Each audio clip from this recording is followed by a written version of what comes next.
Assalamu alaikum dear students, I am Anjum Shafiq, your biology teacher for grade 11, and today I am going to discuss the photosynthetic pigments. So let's move to the classwork. So photosynthetic pigments.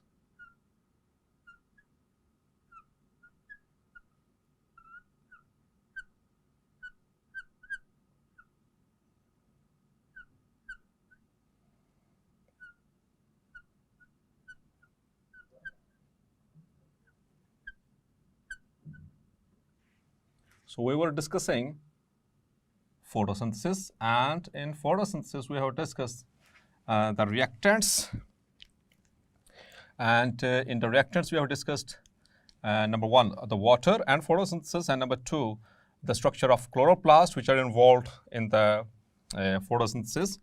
And now, dear students, a very important topic, that is photosynthetic pigments.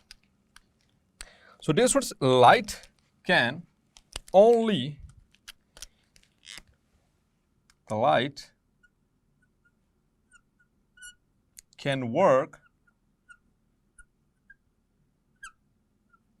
in chloroplast only. सिर्फ उसी वक्त chloroplast के अंदर light काम कर सकती है if it is absorbed. If it is absorbed.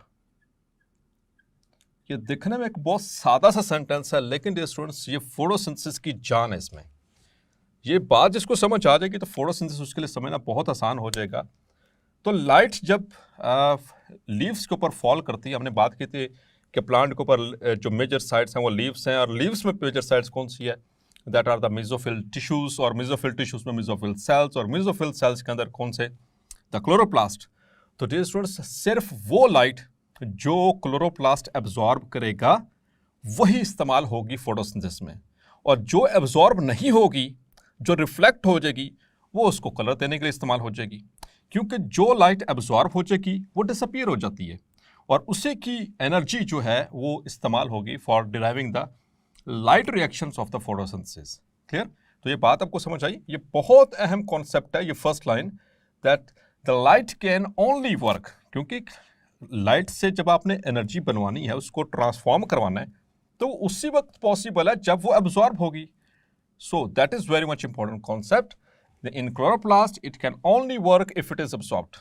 अगर एब्जॉर्ब नहीं हुई सो ये कभी भी फोटोसिंथेसिस के अंदर हिस्सा नहीं लेगी। तो ये कॉन्सेप्ट ध्यान में रखना है कि फोटोसिंथेसिस में सिर्फ वही लाइट हिस्सा ले सकती है जो एब्जॉर्ब होगी। अब डियर स्टूडेंट्स, लाइट को एब्जॉर्ब करने के लिए क्लोरोप्लास्ट के अंदर मुख्तलिफ तरह की पिगमेंट्स मौजूद होती हैं। So different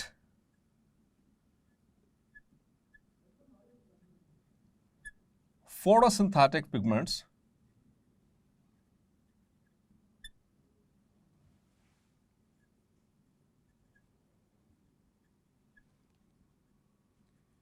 are there in the thylakoid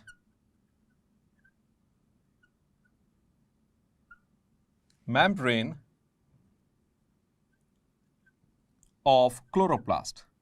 इससे प्रीवियस लेक्चर में हमने क्लोरोप्लास्ट का स्ट्रक्चर डिटेल में समझा था। हम हायर लेवल से लेकर और माइक्रो लेवल तक गए थे, थाइलाकॉइड्स तक गए थे, और थाइलाकॉइड में भी हमने देखा था कि थाइलाकॉइड में वहाँ पर दो स्ट्रक्चर्स मौजूद हैं, एक फोटोसिस्टम और दूसरा फोटोसिंथेटिक इलेक्ट्रॉन ट्रांसपोर्ट चेन। तो जो फोटोसिस्टम है वो बेसिकली क्या है, दैट इज द क्लस्टर और एग्रीगेशन ऑफ फोटोसिंथेटिक पिगमेंट्स। क्योंकि प्लांट्स के अंदर जो फोटोसिंथेटिक पिगमेंट्स होती हैं वो ऐसे बिखरी पड़ी नहीं होती हैं, बल्कि एक जगह पर ऑर्गेनाइज्ड होती हैं क्लस्टर्स की शक्ल में, और वो बनाती हैं फोटोसिस्टम्स। और उन फोटोसिस्टम्स के अंदर मौजूद है हमारी फोटोसिंथेटिक पिगमेंट्स, जो कि एब्जॉर्ब करती हैं विजिबल लाइट को। Clear? So these photosynthetic pigments, these photosynthetic pigments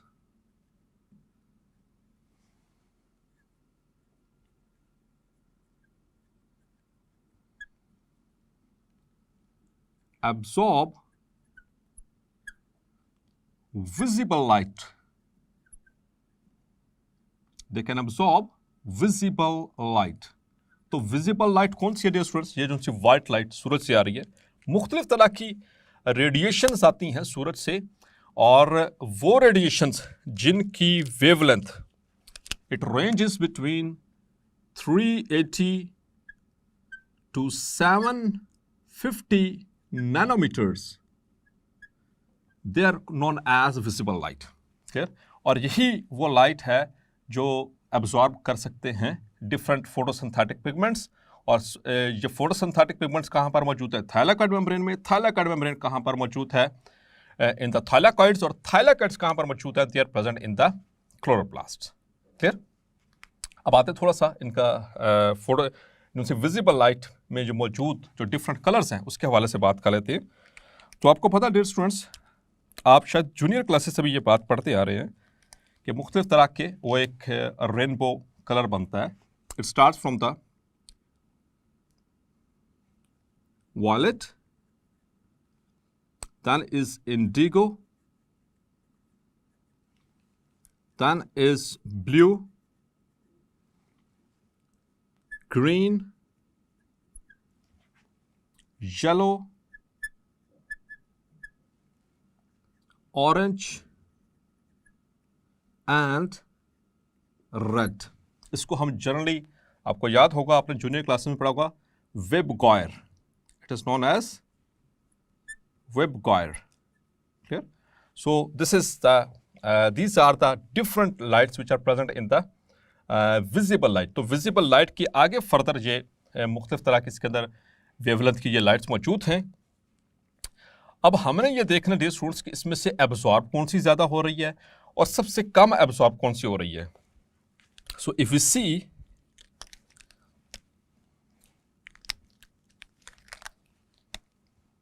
violet, blue,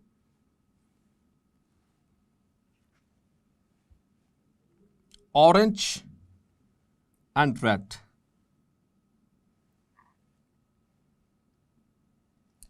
these four wavelengths, they are maximum or they are mainly absorbed by the photosynthetic pigments. These colors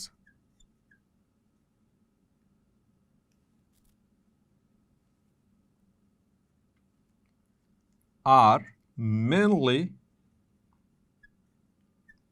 absorbed by the photosynthetic pigments।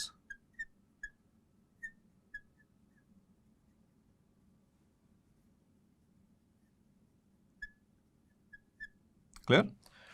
और इसमें सबसे जो कम absorb कौन सी होती हैं उसको मैं different colour से यहां पर शो करूंगा। सो indigo and green and yellow, so these three colors, they are, these colors means the indigo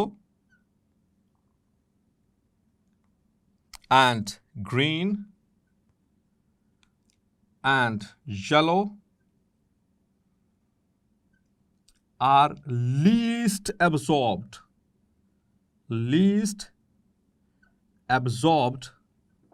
by the photosynthetic pigments।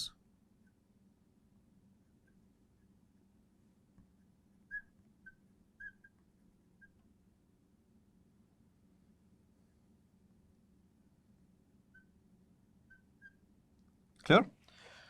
और मेनली कौन से एब्जॉर्ब हो रही हैं यहाँ पर हम उसको मेंशन भी कर देते हैं। ये चारों मैंने इनको अलग-अलग सेपरेट भी किया।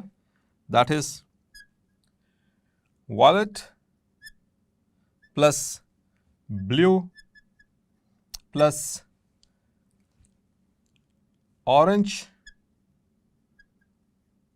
And red. तो ये चार कलर्स मेनली एब्जॉर्ब होते हैं और ये तीन कलर्स सबसे कम एब्जॉर्ब होते हैं इन फोटोसिंथेटिक पिगमेंट से।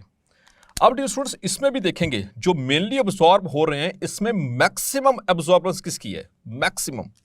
सो मैक्सिमम जो एब्जॉर्बेंस है that is of the blue and red. They are at their max. Clear? Yes, maximum absorb होने सबसे ज़्यादा यही कलर जो है वो प्लांट्स फोटोसिंथेटिक जो पिगमेंट्स हैं उनको एब्जॉर्ब करती हैं। अब डियर स्टूडेंट्स देखना ये है हमें कैसे पता चलेगा कि कौन सी फोटोसिंथेटिक पिगमेंट ने कौन से कलर्स को कौन सी वेवलेंथ को एब्जॉर्ब किया। तो इस चीज़ के लिए साइंटिस्ट ने एक इंस्ट्रूमेंट जो है वो इन्वेंट किया। उस इंस्ट्रूमेंट को कहते हैं spectrophotometer. Spectrophotometer.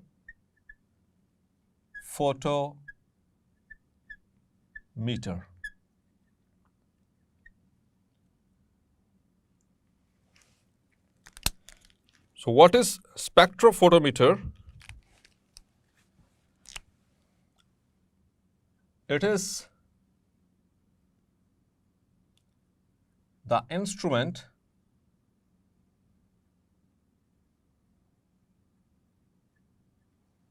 used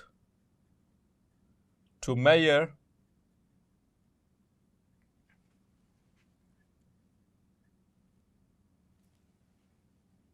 the relative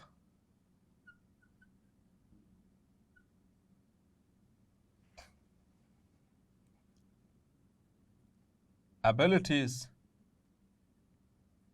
of different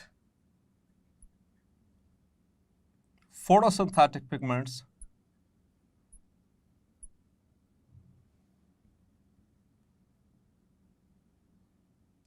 to absorb different colors.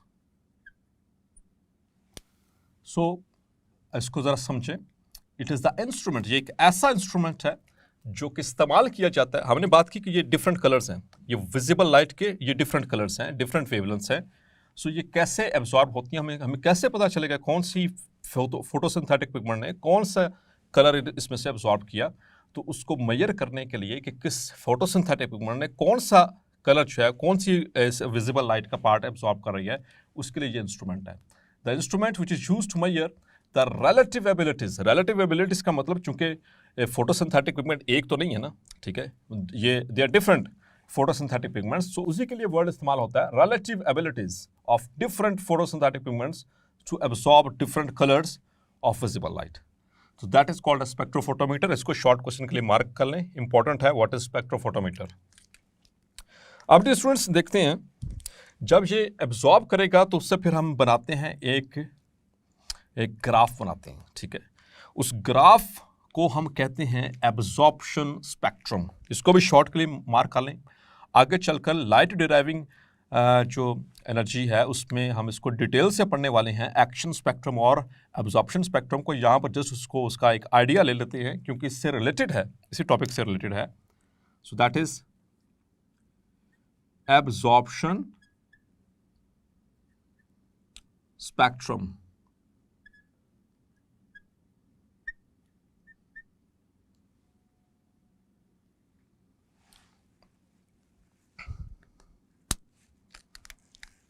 A graph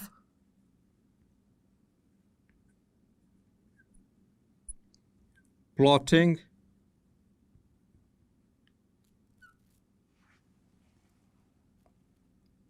absorption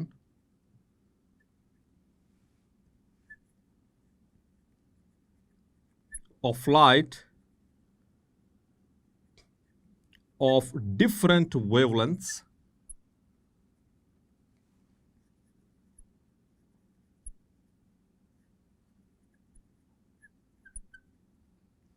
by a photosynthetic pigment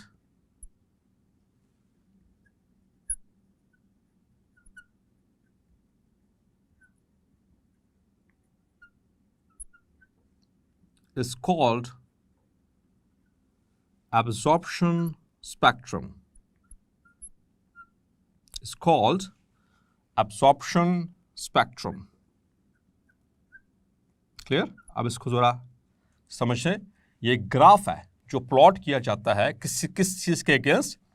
absorption of light के खिलाफ, ठीक है, यानी उसके अगेंस्ट इसको प्लॉट किया जाता है। क्योंकि एक फोटोसिंथेटिक पिगमेंट जो कि सिर्फ एक कलर को तो एब्जॉर्ब नहीं कर रही, ये तो 7 हमारे पास डिफरेंट कलर्स हैं। तो एक फोटोसिंथेटिक पिगमेंट्स ये डिफरेंट वेवलेंथ्स के जो कलर्स हैं उनको एब्जॉर्ब कर रही है। उसको हम प्लॉट करते हैं कि कौन से कलर कितनी वेवलेंथ पे एब्जॉर्ब हुआ बाय अ फोटोसिंथेटिक पिगमेंट। एक फोटोसिंथेटिक पिगमेंट ने इनमें से कौन से वेवलेंथ को कितना एब्जॉर्ब किया, that is called as absorption spectrum. और ये वाला टॉपिक मजीद ग्राफ्स के साथ और डिटेल के साथ हम डिस्कस करेंगे आने वाले 2-3 लेक्चर्स के दौरान, in which we will discuss the absorption spectrum and the action spectrum. उसको कंपैरिजन के साथ हम डिस्कस करेंगे। तो यहाँ पर जस्ट चूंकि हम बात करें फोटोसिंथेटिक पिगमेंट्स की, फोटोसिंथेटिक पिगमेंट्स ये कब काम करते, ये इनका एक्चुअल फंक्शन क्या है कि ये अब्जॉर्ब करती हैं लाइट को। कौन सी लाइट को? विजिबल लाइट को। विजिबल लाइट जो है उसकी रेंज क्या है? 380 to 750 नैनोमीटर्स। और ये इसके 7 डिफरेंट जो है वो पैटर्न्स होते हैं, डिफरेंट वेवलेंथ्स होती हैं, इनको हम कलर्स बोलते हैं। इनमें से अब देखा जाएगा कि कौन सी फोटोसिंथेटिक पिगमेंट ने कौन सा कलर किस वेवलेंथ पे एब्जॉर्ब किया।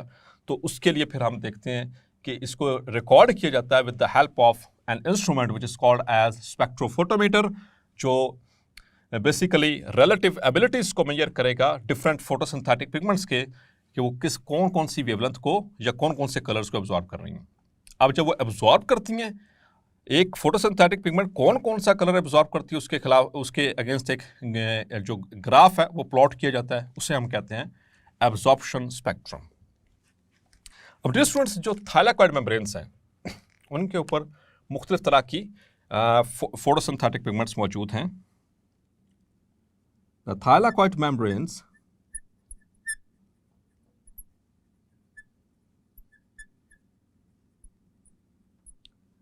have several different kinds of photosynthetic pigments. क्योंकि हमने बात की थी इससे प्रीवियस लेक्चर में कि थाइलाकॉइड मेम्ब्रेन के अंदर एम्बेडेड होती हैं ये photosynthetic pigments. So dear students, मुख्तलिफ तरह के फोटोसिंथेटिक पिगमेंट्स हैं, but among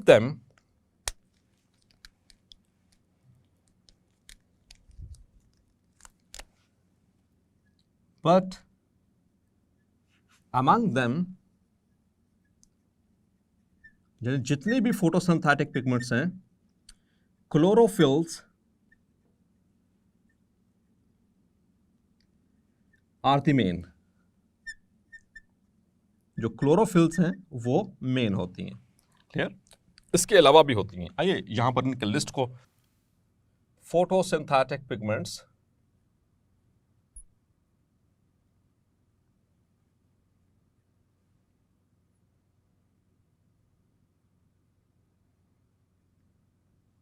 they are categorized into 2 main parts। इसके 2 मेन पार्ट्स, यानी इसको 2 मेन कंपोनेंट्स हम कह सकते हैं। Main photosynthetic pigment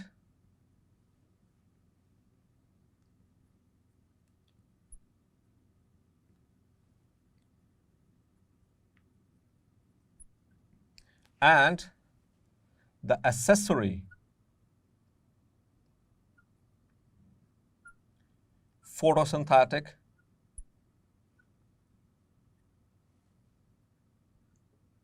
pigments। So dear students, याद रखिएगा जो मेन फोटोसिंथेटिक पिगमेंट है that is chlorophyll A, that is chlorophyll A. और जो एक्सेसरी पिगमेंट्स हैं उनमें 2 हैं।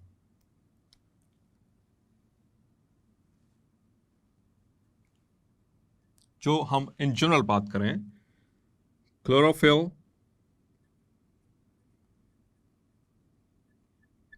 B and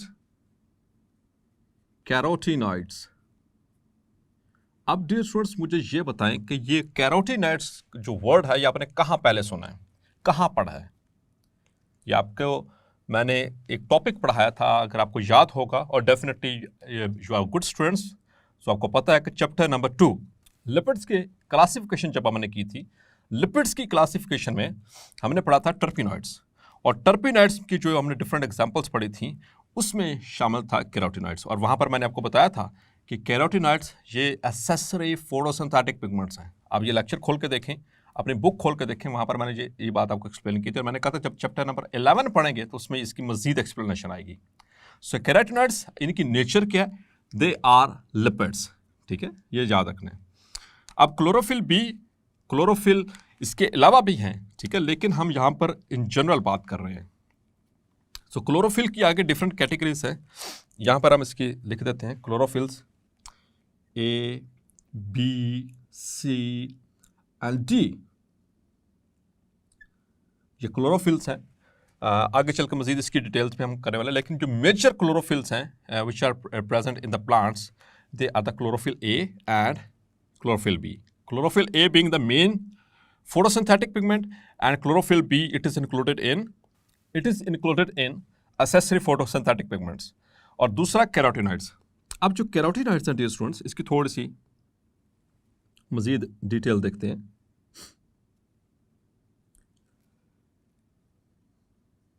So carotenoids, they range in orange,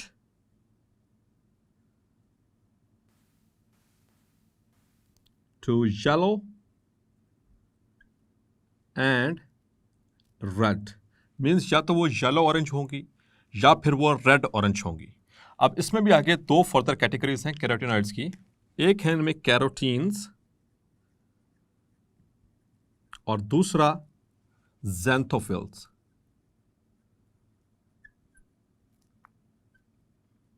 अब डियर स्टूडेंट्स, जो ज़ैंथोफिल्स हैं they are yellow to orange, याद रखना आपने एमसीक्यूज़ के लिए भी। जबकि जो कैरोटीन्स हैं they are red to orange, यानी ऑरेंज दोनों में है, इसलिए मैंने लिखा ऑरेंज टू येलो या फिर रेड। जिसके अंदर येलो है वो ज़ैंथोफिल्स और जिसके अंदर रेड है वो कैरोटीन्स हैं। क्लियर? और ये इनकी कैरोटिनॉइड्स की आगे सब क्लासिफिकेशन है, ठीक है। कैरोटिनॉइड्स चाहे वो कैरोटीन्स हैं, ज़ैंथोफिल्स हैं, ये डिफरेंट वेवलेंथ्स को एब्जॉर्ब करेंगी और फिर ये अल्टीमेटली हम देखेंगे xanthophylls and carotenes means the carotenoids, ये एब्जॉर्ब करने के बाद क्लोरोफिल बी को लाइट पास करती हैं। क्लोरोफिल बी फिर उनको पास करती है टू द क्लोरोफिल ए, और फिर क्लोरोफिल ए जो है ये मेजर चूँकि फोटोसिंथेटिक पिगमेंट है, तो फिर ये आगे फोटोसिंथेसिस का जो लाइट रिएक्शन है उसको डिराइव करने में डायरेक्टली इन्वॉल्व होगी। सो डियर स्टूडेंट्स, होपफुली आज का बेसिक लेक्चर आपको क्लैरिफाई हो गया होगा। मिलते हैं नेक्स्ट लेक्चर में और डिस्कस करेंगे डिटेल के साथ क्लोरोफिल्स को। तब तक अपना ख्याल रखिएगा। अल्लाह हाफिज।